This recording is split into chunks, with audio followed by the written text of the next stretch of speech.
wabarakatuh. Selamat pagi, salam sejahtera bagi kita semua. Pertama-tama kita ucapkan terima kasih ya atas kesetiaannya untuk mengikuti acara KPI ya. KPI ini bukan penyiaran Indonesia ya, tapi kerangka penguatan integritas. Jadi sebelum kita mulai, mari kita berdoa dulu agar semua yang kita lakukan hari ini bisa menjadi keberkahan. Berdoa dimulai.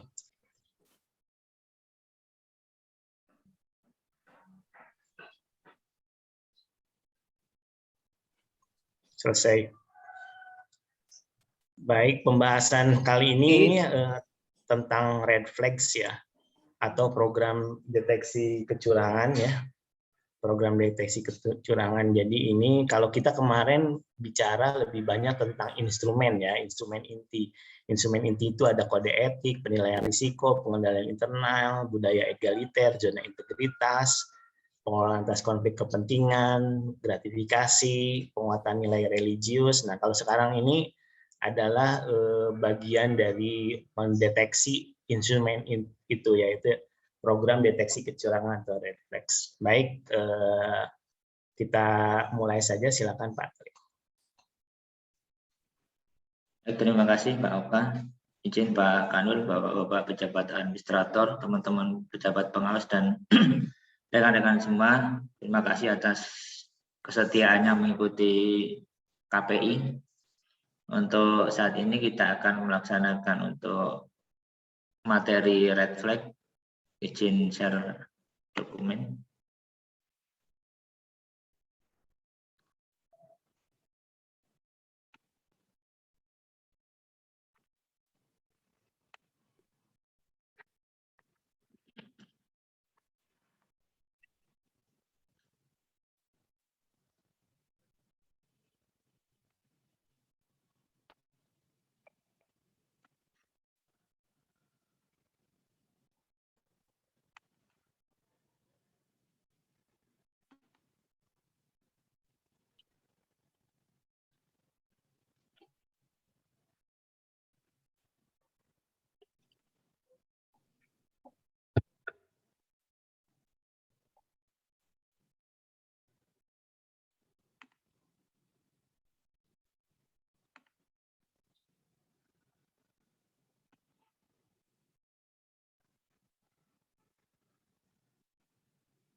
Assalamualaikum warahmatullahi wabarakatuh. Izin untuk menyampaikan materi pembahasan pagi hari ini adalah program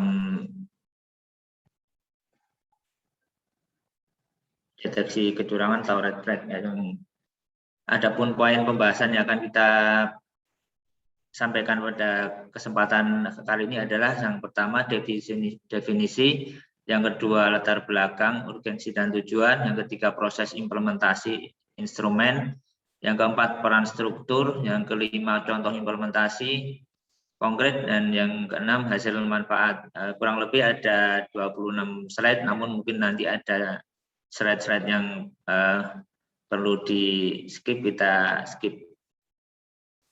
Yang pertama definisi adalah penyimpangan dan atau penyalahgunaan wewenang yang berkaitan dengan tugas dan fungsi unsur Kementerian Keuangan yang dilakukan oleh unsur Kementerian Keuangan. Red flag tersebut ada 3 poin, yaitu pencegahan, identifikasi, dan deteksi.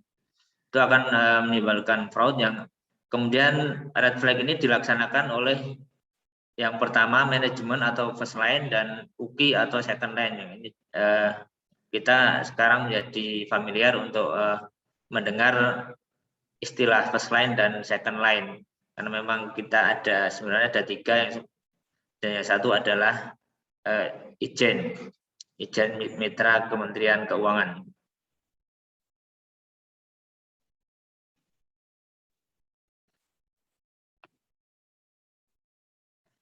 Yang selanjutnya adalah penyimpangan itu bisa dilakukan oleh baik internal maupun eksternal. Yang pertama dilakukan oleh internal unsur Kemenkeu, itu mungkin dari internal kita, misalkan dari Ditjen Perbendaharaan atau dari internal Kanwil. Kemudian yang berkaitan dengan tusi Kemenkeu. Jadi tusi-tusi yang kita laksanakan ini biasanya seperti yang kita sampaikan yang lalu-lalu, berkaitan dengan tusi adalah kewenangan. Jadi penyalahgunaan kewenangan dari tusi yang kita laksanakan, terutama untuk layanan maupun tusi sebagai pejabat pengadaan barang dan jasa maupun tusi sebagai pejabat perbendaharaan. Jadi di sini mencakup kode etik maupun konflik kepentingan dan gratifikasi. Jadi ini untuk internal. Kemudian secara langsung atau tidak langsung merugikan pihak lain atau keuangan negara. Jadi di sini tidak hanya untuk yang kemarin seperti keuangan negara, namun ini juga bisa ditimbulkan karena merugikan pihak lain. Kemudian yang selanjutnya dapat berupa tindakan melawan hukum atau melawan hukum. Kemudian objek dari red flag ini adalah Kep Ditjen nomor 253. Ini dalam catatan adalah tindakan melawan hukum ada timbul akibat tuntutan yang dilayangkan oleh pihak yang dirugikan atas perbuatan seseorang. Kemudian melawan hukum adalah timbul akibat kelalaian seseorang yang melanggar kesepakatan, misalnya kontrak kinerja dan lain-lain. Jadi misalkan ada kita melakukan kontrak dengan pihak ketiga, namun kita dalam pembayaran terjadi keterlambatan atau tidak bisa membayar, ini berkaitan dengan melanggar atau melawan hukum. Kemudian dilakukan oleh eksternal, yaitu pelaku usaha dan penyedia barang atau jasa. Ini bisa juga dilakukan oleh pihak luar. Ini seperti juga tindakan melawan hukum dan melawan hukum itu bisa seperti tidak bisa memenuhi kewajibannya dalam memenuhi kontrak yang sudah disepakati. Ini diatur dalam Perpres nomor 16 tahun 2018 tentang PBJ pemerintah. Ini sudah ada revisi yang terbaru. Lanjut, potensi kerugian tidak terbatas pada kerugian negara, tetapi juga citra organisasi yang rusak. Jadi kerugian atau potensi kerugian yang ditimbulkan itu tidak hanya menjadi kerugian negara, namun juga reputasi organisasi, baik itu terkecil, misalkan unit vertikal, itu tidak hanya unit vertikal saja yang terkena dampaknya, namun juga akan sampai ke atasnya. Kalau misalkan dari kementerian, dari Ditjen Perbendaharaan bisa juga reputasi itu menimbulkan ketidakpercayaan masyarakat terhadap Kementerian Keuangan. Kemudian cakupan penyebab yang luas atau faktor internal dan eksternal. Upaya menutup celah dalam rangka mencegah terjadinya fraud berulang. Jadi jangan sampai kejadian-kejadian kecurangan itu berulang terus karena ada pembiaran atau adanya tidak adanya pemantauan dari first line maupun second line. Kemudian meningkatkan kepercayaan stakeholder. Dengan kita menjaga untuk tidak melakukan kecurangan maupun tidak melakukan pelanggaran-pelanggaran, itu akan meningkatkan kepercayaan stakeholder terhadap kita. Itu juga akan tidak hanya berpengaruh kepada unit vertikal di daerah, namun juga akan naik ke kementerian. Jadi ini tindakan-tindakan ini akan berkaitan dengan proses pelaksanaan tupoksi kita sehari-hari, ya, tusi kita sehari-hari. Dan tujuan red flag adalah yang pertama, panduan identifikasi proses bisnis potensial terhadap kecurangan. Jadi sudah ada panduan-panduan untuk melaksanakan pencegahan terhadap tindakan kecurangan, yaitu terhadap proses bisnis potensial terhadap kecurangan. Yang kedua, panduan identifikasi pihak potensial melakukan kecurangan. Jadi pihak-pihak yang berpotensi juga bisa dilakukan pencegahan. Yang ketiga, meningkatkan kewaspadaan terhadap potensi kecurangan. Dengan mengadakan deteksi atas kecurangan ini akan memberikan peringatan awal ya, sejak awal, jangan sampai sudah terjadi baru terdeteksi. Namun lebih baik mendeteksi sebelum terjadi kecurangan-kecurangan itu. Berarti proses implementasinya yang pertama instrumen preventif, yaitu pengawasan, membuat risk assessment sesuai dengan KEP 253 tahun 2020, yaitu identifikasi proses bisnis rentan terhadap resiko fraud. Jadi dimungkinkan ada proses bisnis yang berpotensi terjadinya fraud atau kecurangan. Jadi ini di assessment terlebih dahulu. Seperti kita diharapkan setiap semester mengadakan review atas SOP. Jadi ini sudah memasuki semester 2, ini juga mohon kami mengingatkan ada kewajiban dari setiap bidang dan bagian untuk mereview SOP-nya masing-masing.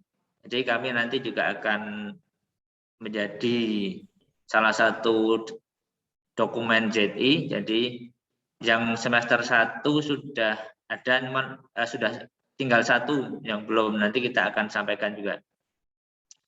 Kemudian yang kedua adalah instrumen edukatif, yaitu pendidikan karakter dan budaya anti korupsi. Ini juga pekan ini kita sampaikan penguatan integritas, itu salah satu menjadi kegiatan pendidikan karakter dan budaya anti korupsi yang akan kita laksanakan dalam kegiatan melaksanakan tupoksi sehari-hari. Jadi dapat dilakukan melalui berbagai cara yang menyenangkan. Jadi tidak harus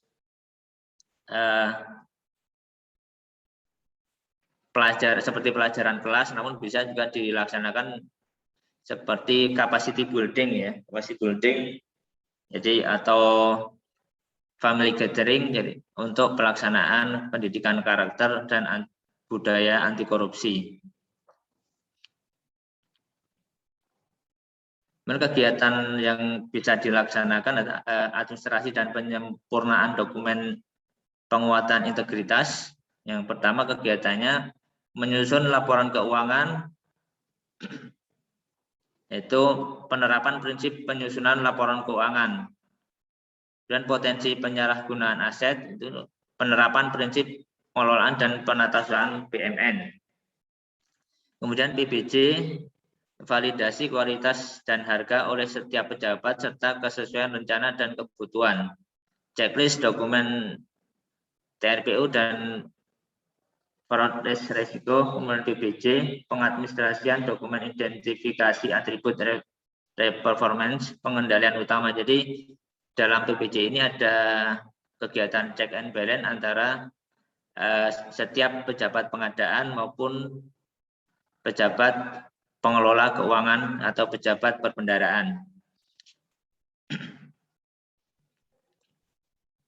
Jadi yang langkah konkretnya yaitu yang ini ya, penerapan prinsip untuk penyusunan laporan keuangan. Langkah konkretnya penerapan prinsip penyusunan laporan keuangan sesuai dengan PMK 213, kemudian penilaian dan review penyusunan laporan keuangan sesuai dengan PMK 14 tahun 2017 dan seterusnya. Untuk potensi penyalahgunaan aset yaitu penerapan prinsip pengelolaan dan penatausahaan BMN dan selanjutnya ya pembuatan SOP internal. Ini juga pembuatan SOP internal menjadi salah satu inovasi dalam ZI. Jadi inovasi-inovasi yang sudah kita laksanakan itu mohon untuk dilengkapi SOP-nya maupun penetapan oleh pimpinan. Jadi untuk SOP yang internal ini akan menjadi salah satu dokumen inovasi yang akan mempunyai nilai sempurna dalam kegiatan BPK. Jadi mohon maaf ya, ini saya campur dengan kegiatan atau dokumen BPK sekalian untuk mengingatkan kita semua, kita mempunyai program atau kegiatan yang sama-sama kita laksanakan, yaitu pembangunan JTI. Dan bentuk dan contoh implementasi instrumen. Yang pertama penyusunan, yaitu form fraud. Yang pertama potensi, yang kedua skema, yang ketiga indikator, yang keempat rencana aksi penanganan, yang kelima realisasi hasil penanganan. Dan pemanfaatan laporan temuan berindikasi fraud. Ini sampai saat ini alhamdulillah di Sulbar belum ada laporan temuan berindikasi fraud. Dan laporan hasil pemantauan indikator fraud. Pelaporan dilakukan H+1, yaitu setelah ditemukan kecurangan, itu 1 hari setelah temuan harus segera dibuat laporannya. Kemudian minggu kedua berakhirnya periode pemantauan. Untuk laporan hasil pemantauan indikator fraud, yang pertama laporan temuan itu harus dilaporkan oleh UKI, yaitu H+1. Hari ini ditemukan, besok harus sudah ada laporan. Dan pimpinan UKI eselon 1 kepada pimpinan, ini hierarkinya ya, pimpinan UKI eselon 1 kepada pimpinan unit eselon 1 dan inspektur mitra unit kerja. Untuk pimpinan UKI wilayah dan pimpinan UKI pelayanan kepada pimpinan UKI eselon 1. Itu laporannya ditujukan ke yang tadi, misalnya secara hierarki untuk UKI pelayanan dan UKI wilayah atau UKI KPPN dan UKI Kanwil itu kepada pimpinan UKI eselon 1.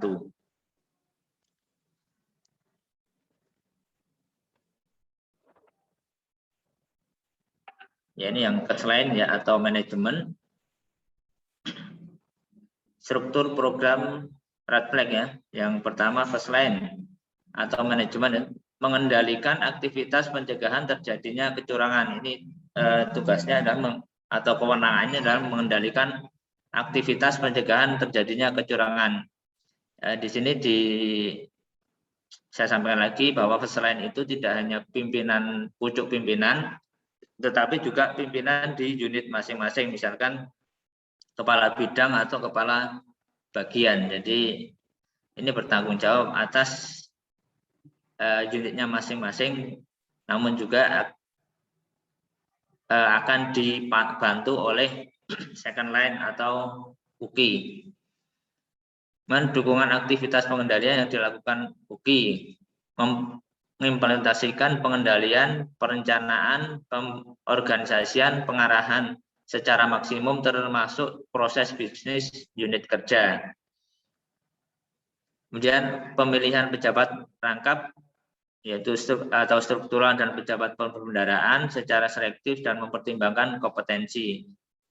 Jadi ini jangan sampai ada perangkapan jabatan yang bisa berpotensi pada kecurangan, timbulnya kecurangan. Jadi harus ada pertimbangan untuk menentukan perangkapan jabatan, misalkan adanya PLH atau PLT. Jangan sampai ada konflik kepentingan dalam perangkapan jabatan tersebut. Kemudian second line yaitu UKI untuk Kanwil bidang SKKI, untuk KPPN itu KI atau SKKI, yaitu kewenangannya mengendalikan aktivitas pencegahan terjadinya kecurangan. Yang pertama yang dilaksanakan adalah melaksanakan kontrol yang separate monitoring kontrol dan komplain pada peraturan, manajemen risiko, memastikan quality assurance. Jadi untuk sementara SKKI baru memastikan quality assurance untuk bagian umum ya, untuk pemantauan kegiatan di keuangan. Kemudian bertindak independen terhadap pimpinan atau pelaporan langsung ke puncak pimpinan di atasnya manakala terjadi temuan-temuan yang bersifat segera dan berindikasi fraud. Jadi apabila ada dalam pemantauan terjadi ada kemungkinan indikasi terjadinya kecurangan, itu UKI langsung kepada pucuk pimpinan, tidak kepada pimpinan unit, namun langsung kepada pimpinan teratas di organisasi yang bersangkutan. Ini juga untuk mengantisipasi jangan sampai kecurangan itu sudah terjadi indikasi, jangan sampai ada pembiaran sehingga benar-benar terjadi kecurangan.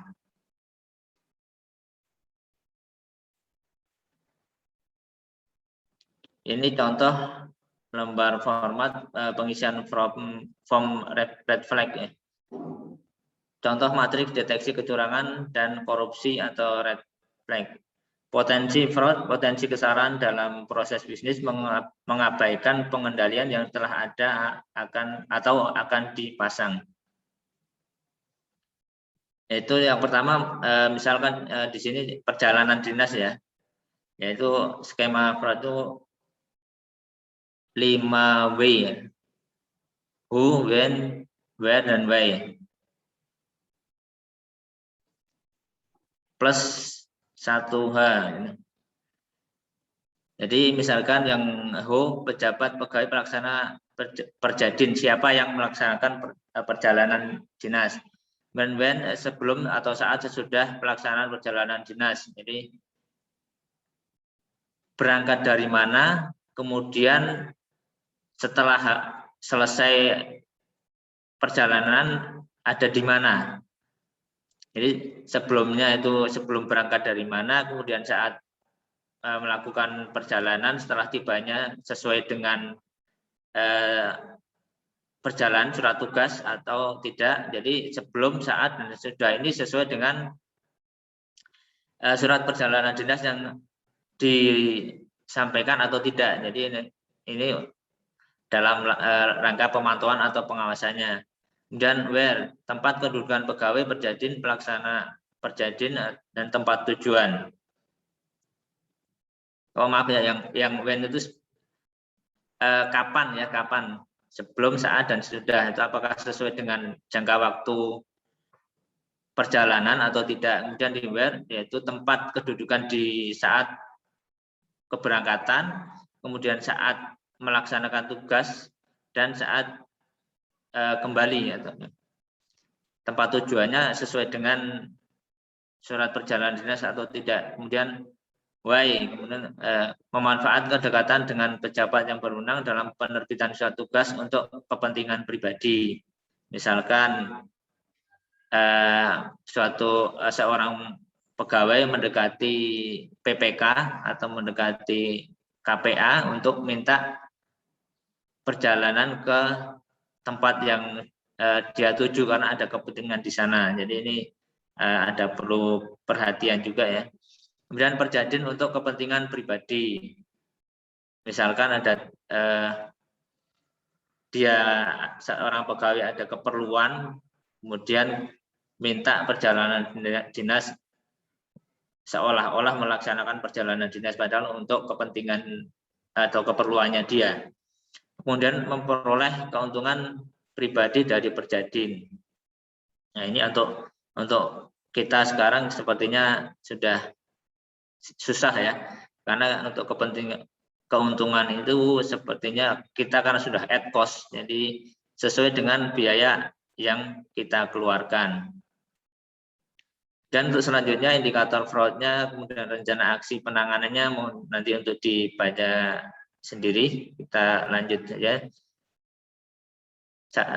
Untuk indikator fraudnya contohnya ya, ini ketentuan PMK 113 tahun 2012 tentang perjalanan dinas dalam negeri bagi pejabat negara, pegawai negeri, dan pegawai tidak tetap. Dalam pasal 1 perjalanan dinas dalam negeri yang selanjutnya disebut perjalanan dinas adalah perjalanan keluar tempat kedudukan yang dilakukan dalam wilayah Republik Indonesia untuk kepentingan negara. Kemudian rencana aksi penanganannya salah satu adalah menyusun rencana kegiatan yang berdampak munculnya Perjadin dalam 1 tahun disertai dengan output yang ingin dicapai. Ini seperti yang Bapak Kakanwil sampaikan berulang-ulang, untuk kegiatan ini sudah direncanakan terlebih dahulu sehingga dari pihak keuangan bisa merencanakan atau RPD-nya tepat. Namun demikian karena kondisi yang kita alami sekarang adanya pandemi, masih terjadi pergeseran karena kadang ada larangan-larangan atau hal-hal yang tidak bisa dilaksanakan karena kondisi darurat. Mencontoh potensi red flag, potensi fraud, yaitu yang pertama perjalanan dinas. Skema fraudnya pembuatan ST Perjadin tidak sesuai dengan tujuan, maksud, atau kepentingan sesungguhnya. Kemudian yang kedua, lamanya waktu Perjadin melebihi yang sesungguhnya. Pelaksana Perjadin tidak berangkat atau pulang dari atau ke tempat kedudukan kantor. Jadi pelaksana perjalanan dinas berangkatnya tidak dari kantor atau tidak dari tempat kedudukan awal yang sesuai dengan SPD, maupun pulang dari Perjadin tidak ke kantor. Namun ini yang kita sering melakukan ya. Jadi mungkin berangkatnya dari kantor tapi pulangnya tidak ke kantor lagi, tapi langsung pulang ke tempat tinggalnya. Kemudian kecenderungan Perjadin hanya ke lokasi tertentu saja. Ya kalau kita seperti SKKI memang perjalanan dinas hanya ke lokasi Majene saja. Teman, saya yakin kalau yang lain, yang bidang-bidang lain, karena wilayah kerjanya tidak hanya Majene, jadi ke tempat-tempat atau ke lokasi yang menjadi tujuan perjalanan dinas tidak pada lokasi tertentu. Ini kemungkinan kalau yang terjadi kecurangan atau indikasi fraud itu karena di suatu tempat itu ada tempat wisata atau hal-hal yang biasa dikunjungi. Kemudian cuti sebelum dan atau sesudah Perjadin ini juga terkait dengan yang ketiga ya, cuti sebelum dan atau sesudah Perjadin ini karena diindikasikan terjadi berangkat atau pulang tidak pada tempat kedudukan kantor. Kemudian cashback pembelian tiket Perjadin untuk keuntungan sendiri. Ini mungkin karena sudah berlangganan dengan suatu travel, jadi mendapat cashback namun tidak dilaporkan, tetapi di tiket tetap harga yang sesungguhnya, tidak dipengaruhi oleh atau tidak dikurangi dengan cashback-nya. Kemudian yang kedua, jamuan tamu berlebihan atau tidak wajar. Ini yang perlu diperhatikan. Jamuan tamu ini juga walaupun tidak ada batas per orangnya berapa, namun perlu diperhatikan tidak terlalu berlebihan. Jadi berapa orang tamunya, kemudian yang mendampingi itu berapa orang, itu jangan sampai tidak efektif atau tidak efisien, sehingga perlu diperhatikan untuk jumlah pendamping atau jumlah nanti biaya jamuan tamunya. Yang ketiga, pengujian rekapitulasi absensi. Manipulasi rekap daftar kehadiran yang digunakan sebagai dasar pembayaran tukin. Jadi perlu diperhatikan juga ini untuk Bapak Ibu, ini Pak Arif sekarang sudah gencar-gencarnya untuk mengingatkan Bapak Ibu untuk selalu tidak lupa absen. Jadi mohon dengan begitu nanti Bapak Ibu tidak ada alasan atau tidak ada kepentingan lain sehingga menyalahkan kalau ada terjadi tidak absen namun tidak terima atau tidak menerima dengan pemotongan tukin. Jadi atau minta agar diberi apa istilahnya ya, pengampunan atau keringanan, karena memang dari pihak Pak Arif sudah menyampaikan atau mengingatkan kepada kita semua, dan sudah diterbitkan juga nota dinas teman-teman yang mengingatkan ke teman lainnya. Itu juga menjadikan salah satu bentuk dari untuk mengurangi terjadinya fraud pada manipulasi rekap absen. Dan yang keempat, penyalahgunaan wewenang dalam pemanfaatan aset BUMN. Misalkan menggunakan aset BUMN untuk kepentingan pribadi, misalkan mobil dinas untuk jalan-jalan, ruang atau gedung di luar kepentingan dinas. Namun ini juga kita kadang menemui ada mobil dinas yang kita pakai, namun juga kita bisa memaklumi mungkin karena keterbatasan dari angkutan umum maupun sesuatu hal yang namun demikian ini tetap harus meminta izin dari yang berwenang untuk atas aset BUMN ini, terutama oleh Pak Kabu ya. Jadi kalau menggunakan mobil dinas misalkan untuk acara kebersamaan itu tetap harus sepengetahuan dari pengelola aset, misalkan ini Pak Kabu. Yang kelima, penyalahgunaan wewenang penghunian rumah dinas atau rumah jabatan. Itu rumah dinas menjadi tempat usaha, toko, kos atau kafe, ini tidak diperkenankan. Rumah dinas ya untuk tinggal baik keluarga, namun juga ada batas-batas tertentu yang tidak boleh dilanggar. Kemudian juga rumah dinas itu biayanya juga ditanggung oleh penghuni, tidak boleh dibebankan kepada kantor, misalkan listrik, air atau biaya telepon itu harus dibebankan kepada penghuninya, tidak boleh kepada kantor. Kemudian tidak menyerahkan rumah dinas ketika mutasi. Jadi ini permasalahan di kita masih banyak pegawai yang mutasi tapi belum menyerahkan. Namun juga terkadang ada kendala, misalkan masih sekolah, kadang kita masih pinjam, namun demikian itu hanya sementara, jadi tetap harus dikembalikan.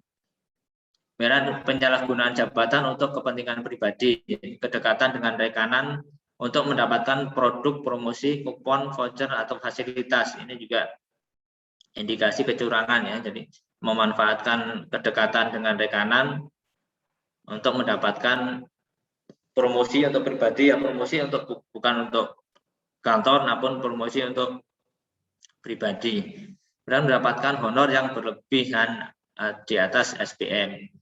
Ini perlu diperhatikan, dalam SPM ada honor, ketentuan besaran honor, kemudian ketentuan juga jumlah pejabat atau staf pada suatu kegiatan. Jadi misalkan staf untuk di bendahara itu ada batasannya berapa, kemudian staf di PPK juga berapa, tergantung dari jumlah pagu yang dikelola. Jadi jangan sampai nanti yang dipersyaratkan itu pagunya untuk pagu sekian harus ada batasan staf cuman 3 orang, namun di diambil atau diangkat 4 orang staf. Itu akan menyalahi, walaupun di situ nanti pagu yang ada cukup, karena jumlah honor yang diberikan lebih sedikit daripada yang 3 orang. Jadi anggaran untuk 3 orang namun diangkat 4 orang, jadi honornya dibagi 4. Itu juga menyalahi, karena kalau honornya tidak melebihi namun batasan dari staf yang dipersyaratkan itu tidak sesuai dengan SPM yang telah ditentukan. Yang ketujuh, penyalahgunaan flexi time. Nah, ini yang perlu diperhatikan, yaitu dengan sengaja mengulur waktu hadir kerja meski tidak ada kondisi yang memaksa, macet atau mogok dan lain-lain. Ini kadang masih ditemui pegawai itu karena ada fasilitas flexi time, dia memanfaatkan itu, padahal untuk misalkan ya di Mamuju tidak ada kemacetan, kemudian tidak juga ada halangan-halangan yang mendesak. Namun demikian kadang ada pegawai yang memanfaatkan itu, hampir setiap hari datangnya dengan flexi time. Itu yang perlu ada pemantauan baik dari manajemen maupun UKI ya. Jadi flexi time itu sebenarnya dahulunya ditujukan untuk wilayah Jabodetabek karena adanya kemacetan. Jadi agar pegawai tidak terburu-buru, kemudian juga tidak bisa mengakibatkan kecelakaan, maka diberikan kebijakan flexi time. Namun di daerah-daerah terkadang dimanfaatkan juga dengan kesengajaan, unsur kesengajaan ya. Unsur kesengajaan itu bisa dilihat apabila pegawai itu hampir setiap hari melakukan flexi time. Namun kan kalau 1 atau 2 kali dalam 1 bulan ya dimaklumi, mungkin karena ada mogok, motornya mogok atau kendaraannya mogok, maupun ada terhalang sesuatu perjalanannya, maka bisa dimaklumi. Namun kalau hampir setiap hari kita menjadi perhatian karena ada potensi fraudnya atau kecurangannya. Kemudian dengan sengaja pulang lebih awal untuk kepentingan pribadi. Nah, ini untuk misal kemungkinan untuk yang di pulang hari Jumat ya, hari Jumat kadang lebih awal karena akan pulang ke kampung halaman. Ini juga perlu perhatian ya. Kemudian penyalahgunaan waktu kerja lembur. Lembur tidak digunakan untuk menyelesaikan pekerjaan. Ini mohon perhatian juga. Kalau saat ini kemungkinan agak sulit memantau karena yang pertama kantornya juga mungkin kurang nyaman untuk melaksanakan lembur sehingga hanya absen kemudian lembur di rumah.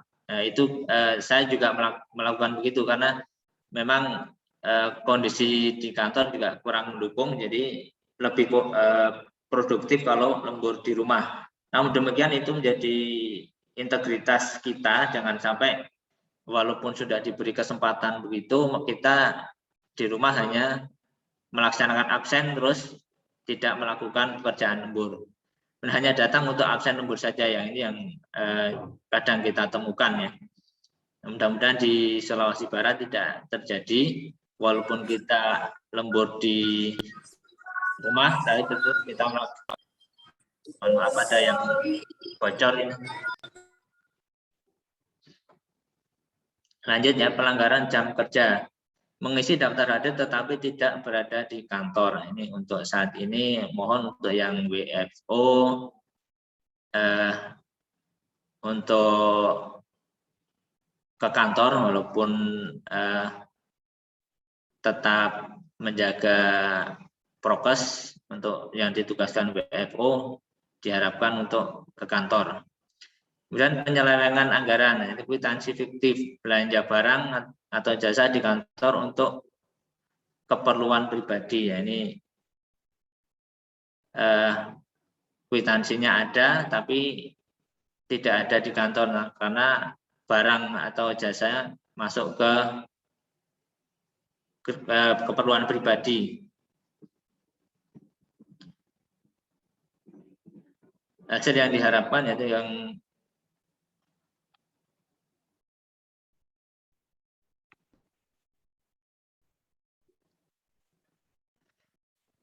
diharapkan dan tindak lanjut red flag adalah yang untuk unit UKI. Hasil yang diharapkan pemantauan indikator fraud, kemudian mendeteksi kecurangan serta terus-menerus sampai pada proses bisnis. Kemudian UKIP atau UKI pelayanan, kemudian UKI wilayah, UKI eselon 1 atau pusat, itu pengawasan internal Ditjen Perbendaharaan. Untuk unit Ditjen Perbendaharaan itu memasukkan pengembangan SDM. Kemudian tindak lanjutnya adalah untuk UKI, laporan temuan berindikasi fraud, kemudian laporan hasil pemantauan indikasi fraud. Untuk UKIP, UKIW, dan eselon 1 atau pusat adalah tindak lanjut Inspektorat Jenderal. Jadi ini sudah ke Inspektorat Jenderal. Memasukkan pengembangan SDM, seleksi jafung atau pembekalan kompetensi, kemudian penempatan pejabat struktural yang merangkap sebagai, jadi rangkapan jabatan ini dari tadi tetap diperhatikan ya, jangan sampai ada konflik kepentingan dari rangkap jabatan tersebut.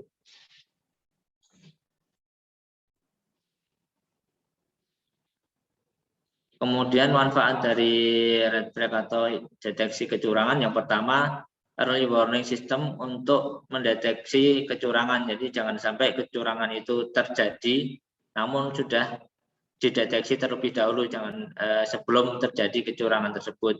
Yang kedua, mencegah kecurangan agar tidak terjadi berlarut-larut. Jadi apabila sudah terjadi, jangan sampai kecurangan itu berulang-ulang. Jadi karena ada pembiaran, jadi kecurangan itu akan terjadi dan terjadi lagi. Kemudian check and balance, yaitu antar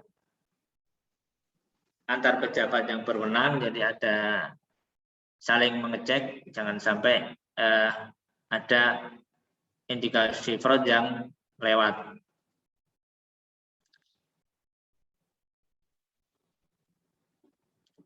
Timeline red flag yang yaitu deadline-nya minggu kedua Oktober untuk PIC, KPPN, dan Kanwil. Itu rapat penyusunan indikator fraud yang menyampaikan usulan indikator identifikasi potensi kecurangan. Kemudian akhir Oktober itu oleh Kanwil untuk review dan pembahasan dari hasil dari KPPN. Kemudian minggu kedua November Kanwil ke bagian KI pusat ya, penyampaian usulan identifikasi potensi kecurangan.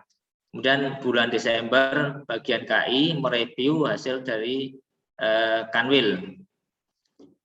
Kemudian Januari yaitu tahun yang atau satu tahun sebelumnya itu bagian KI mereview KPPN dan Kanwil atau penyampaian hasil penetapan program red flag. Jadi hasil dari review pembahasan tadi di awal tahun berikutnya disampaikan oleh bagian KI kepada KPPN dan Kanwil. Kemudian tahun berjalan,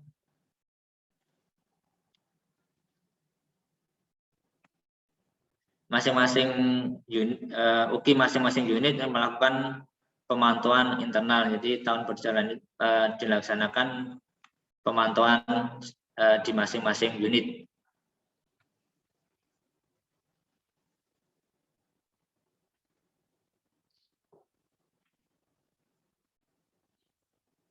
Demikian yang bisa saya sampaikan. Mohon maaf apabila ada kekurangan, saya kembalikan kepada Bapak Kabid SKKI, Bapak Oka. Silakan. Baik, terima kasih Pak Tri. Penjelasannya cukup gamblang ya.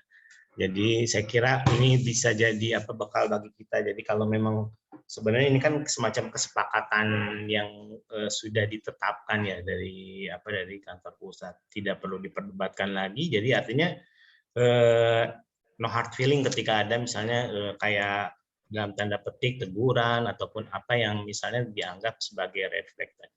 Baik, barangkali untuk menyempurnakan paparan Pak Tri tadi ada yang mau nanya? Ada Pak Ramli kayaknya nih udah mau mangap ini. Silakan Pak Ramli. Tadi udah nanya cap 253-nya mungkin udah dibaca-baca. Silakan Pak Ramli. Enggak, sebenarnya sih enggak mau nanya Pak. Saya jadi dengan mendengar kata-kata red flag ini jadi ingat kalau kita sering baca tentang fraud gitu Pak.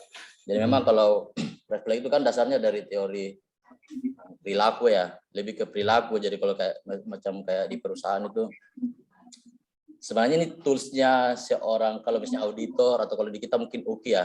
Jadi ini perlu dijelaskan juga, perlu kita bedakan antara red flag dengan fraudnya itu sendiri. Jadi red flagnya itu adalah sebelum ya jauh sebelum ada fraud. Nah ini mungkin yang oleh kantor pusat sudah diformulasikan dalam satu aturan yang sudah diformalkan, Pak.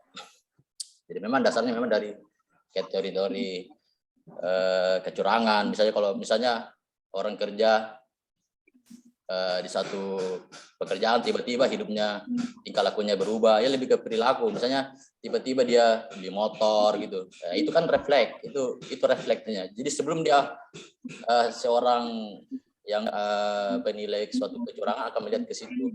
Jadi saya rasa mungkin kalau di kitanya mungkin yang lebih halusnya dari kayak tadi tuh kayak perjalanan dinas, pokoknya lebih ke tingkah lakunya orang itu sebenarnya. Kalau membaca itu ya tentang fraud gitu. Tiba-tiba orangnya suka traktir gitu lah, suka traktir makan misalnya Pak. Itu kan refleks juga sebenarnya kalau kita hubungkan dengan kerjaannya misalnya. Itu contoh kasarnya Pak. Demikian Pak, kalau saya sih Pak. Ya, baik, terima kasih Pak Ramli, insight-nya luar biasa ya. Jadi memang red flag itu ibaratnya perilaku yang perlu dicermati gitu ya Pak Ramli ya. Belum ada fraudnya tapi itu jadi kayak tanda-tanda gitulah ya. Tanda-tanda zaman gitu. Baik, mungkin ada lagi yang mau menambahkan? Ini Pak Harto juga kayaknya. Calon Kabid SKKI Jakarta, silakan. Baik, Assalamualaikum warahmatullahi wabarakatuh. Waalaikumsalam warahmatullahi wabarakatuh. Alhamdulillahirabbil alamin. Puji syukur mari kita panjatkan pada Allah Subhanahu wa taala, Tuhan Yang Maha Esa, pagi ini kita bisa bergabung kembali di acara Zoom. Mohon maaf tadi terlambat masuknya Pak Kabid SKKI karena melaksanakan krida olahraga kan. Oh siap. Iya, nggak apa-apa kalau sekali-kali belum jadi red flag ya kayaknya Pak Ramli ya. Boleh kan ada KMK-nya soalnya kalau krida olahraga itu. Gini, mungkin tantangannya bagi kita gitu ya pada saat kondisi seperti ini di mana pola kerja kita ada WFO, WFH. Bagaimana sebetulnya ininya tantangan kita untuk integritas ini tetap tertanam pada kita gitu ya. Terutama tantangannya pada saat bekerja WFH gitu ya. Bagaimana terus istilahnya tetap terhubung dengan pekerjaan kantor gitu ya. Nah itu mungkin tantangannya bagi kita gitu ya. Artinya benar-benar pada saat jam kerja gitu ya mendahulukan apa yang menjadi kegiatan-kegiatan kantor gitu ya.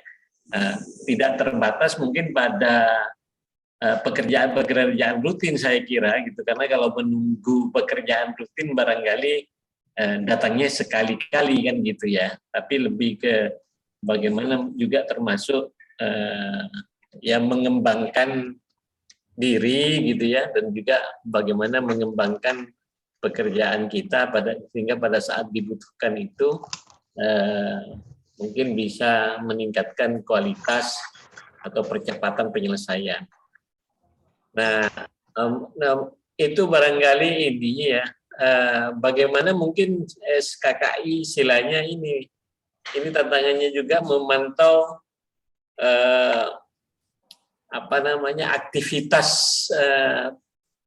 pegawai pada saat terutama WFH gitu ya. Ini kan memantaunya dari jauh gitu istilahnya. Nah, itu mungkin yang ini Pak Oka untuk ini kita saja sih sama-sama mengingatkan gitu ya. Bahwa, pada saat kita tidak di kantor pun gitu ya, tetap mengikuti ya, aturan jam kerja, katakanlah seperti itu. Itu saja mungkin komentar saya Pak Kabid SKKI. Terima kasih. Assalamualaikum warahmatullahi wabarakatuh. Assalamualaikum warahmatullahi wabarakatuh. Terima kasih Pak Harto ya. Memang apa yang disampaikan Pak Harto itu benar ya. Terkait walaupun kalau saya pribadi ya perasaan karena mungkin orang itu jadi gampang terhubung ya. Sejak pandemik itu jadi lebih ini ya, lebih kayak bertubi-tubi ininya tuh apa namanya, penugasan atau apa gitu yang sifatnya ini ya. Kalau dulu kayak terus terang aja ada masih nyari-nyari, misalnya nyari pekerjaan itu dalam artian seperti yang tadi Pak Harto bilang ya, belajar kayak gitu. Kalau sekarang itu belajar pun udah ditaker ya sama ini gitu kan. Kalau dulu kan ini belajar mencoba pelatihan sendiri. Kalau sekarang tuh udah jadi PJJ-nya gitu, ada e-learning-nya gitu. Jadi yang sangat sibuk. Baik, kayaknya Pak Kabu ini yang udah mau bicara ini. Pak Kabu tuh kalau nggak bicara dia agak-agak pusing kayaknya. Silakan Pak Kabu. Hari ini hari Jumat off pas.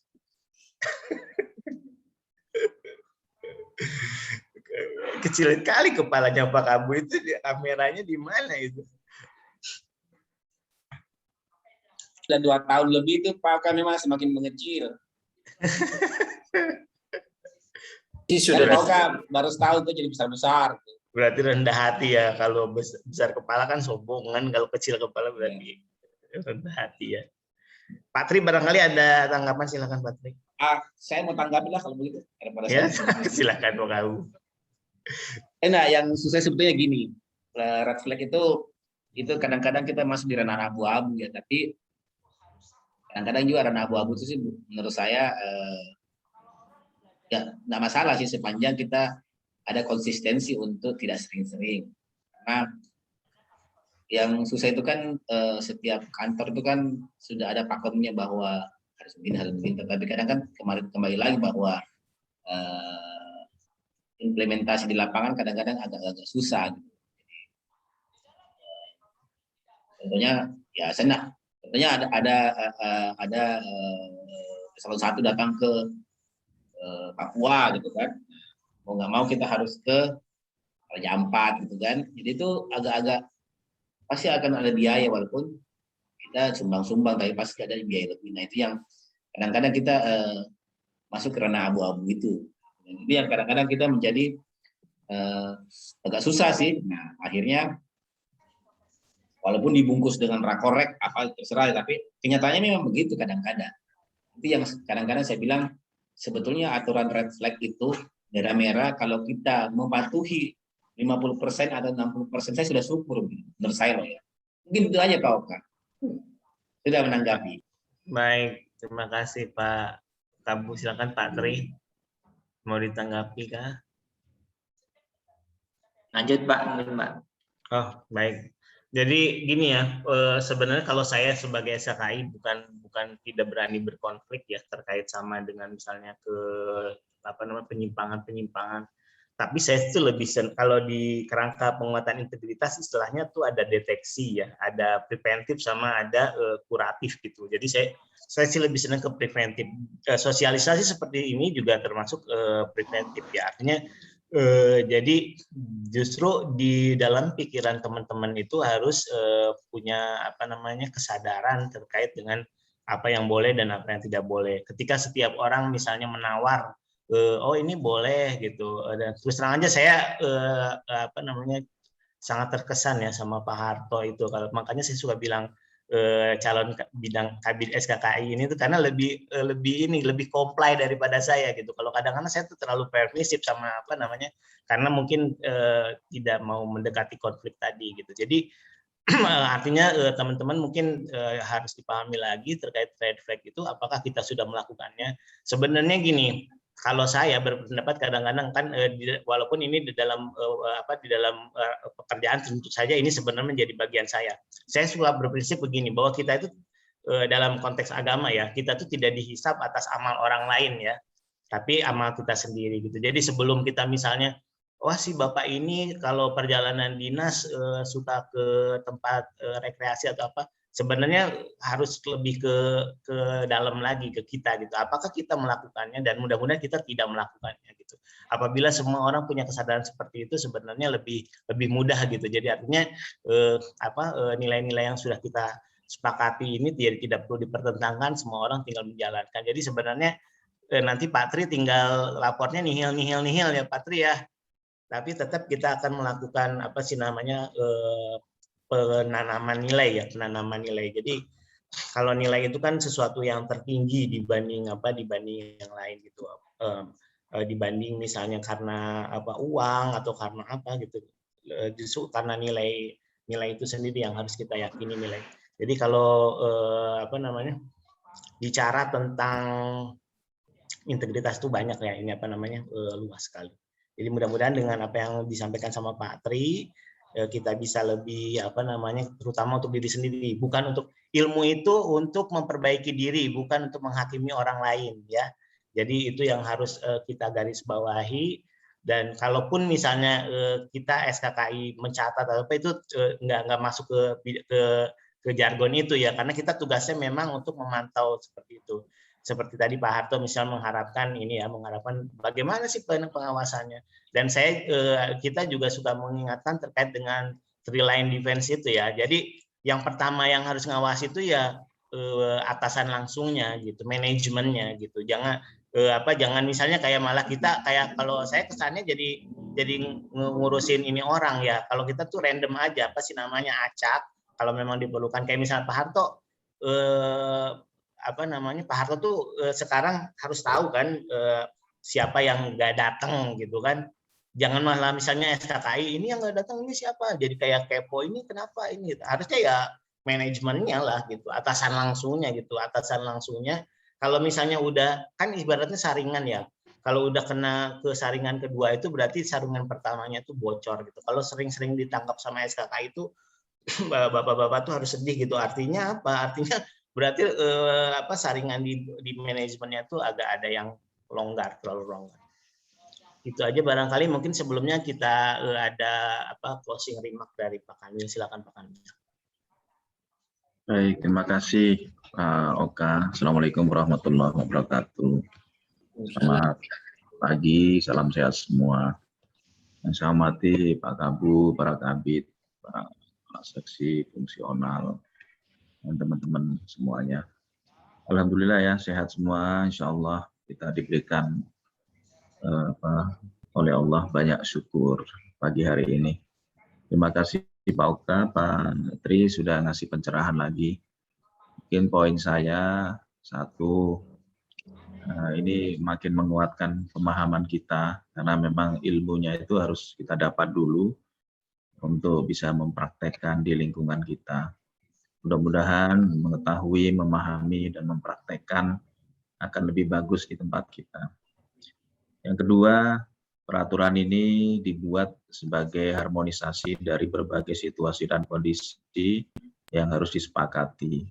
Namun memang perubahan dinamika tidak secepat perubahan peraturan. Kadang peraturan dibuat, kondisi historisnya berbeda, kemudian sekarang harus berubah lagi, tetapi tidak serta-merta perubahan itu harus disesuaikan.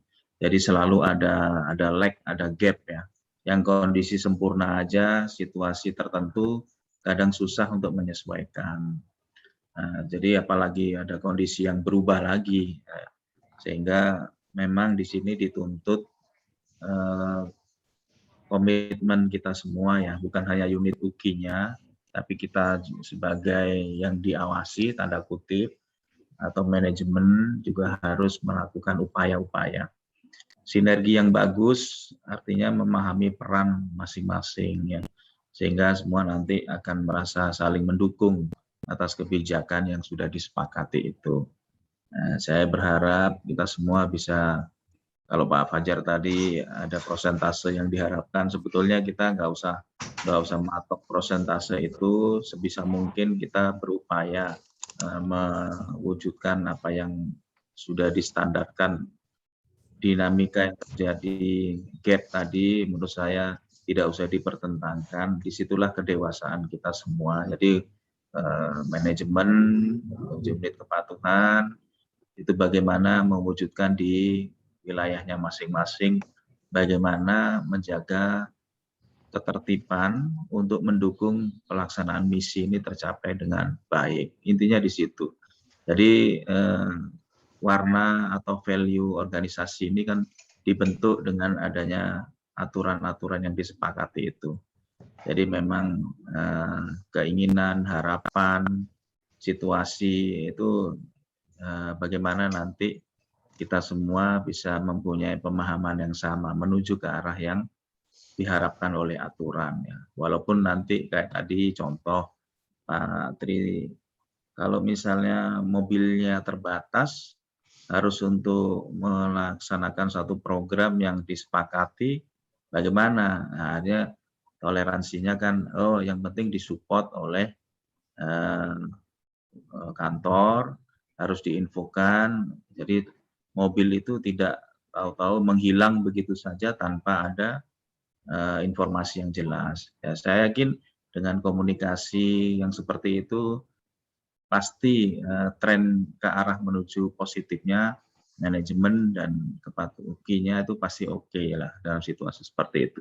Yang penting mari kita jaga komunikasi, karena pasti saya yakin ya Perben ini kan sudah diukur ya dibandingkan dengan eselon 1 yang lain. Kepatuhan katanya kita ini paling unggul lah, nomor 1 lah dibanding yang lain. Jadi kalau ada sesuatu yang tanda kutip arahnya berbeda, pasti ada background-nya, pasti ada historinya, pasti ada maksudnya. Nah, maksud itulah yang sebetulnya perlu dikomunikasikan sehingga manajemen atau UKI itu akhirnya mempunyai persepsi yang sama. Jadi tidak perlu dipertentangkan. Kalau saran saya, silahkan dikomunikasikan saja, dan saya yakin nanti pasti UKI-nya juga akan memahami dinamika itu. Dan manajemen juga dalam pengambilan keputusan pasti mempertimbangkan banyak hal. Yang paling penting adalah hal yang tidak logik, hal yang tidak biasa, itu harus tersampaikan. Karena dinamikanya kan pasti beda-beda ya. Saya rasa itu ya, saya menyikapi, saya makasih teman-teman semuanya sudah mempunyai pemahaman yang semakin mengarah ke hal yang sama. Saya mudah-mudahan gap-nya semakin mengecil ya. Saya rasa itu, dan makasih Pak Oka, ini masih banyak kan hal-hal yang harus kita pelajari, dan mudah-mudahan nanti kita semakin kuatkan sama-sama untuk menuju ke hal yang ideal. Makasih, mohon maaf atas kekurangan. Assalamualaikum warahmatullahi wabarakatuh. Assalamualaikum warahmatullahi wabarakatuh. Baik, terima kasih Bapak dan Ibu bagi ini. Lanjut lagi ya Mas Tri ya. Mas Tri memang luar biasa ini Mas Tri ini. Kayaknya karena mungkin efek belum pulang ya. Jadi untuk PAPK harap stay untuk ngelihat ZI-nya untuk teman-teman yang lain tanpa mengurangi rasa hormat, silakan untuk beraktivitas sesuai dengan tugas dan fungsinya. Terima kasih.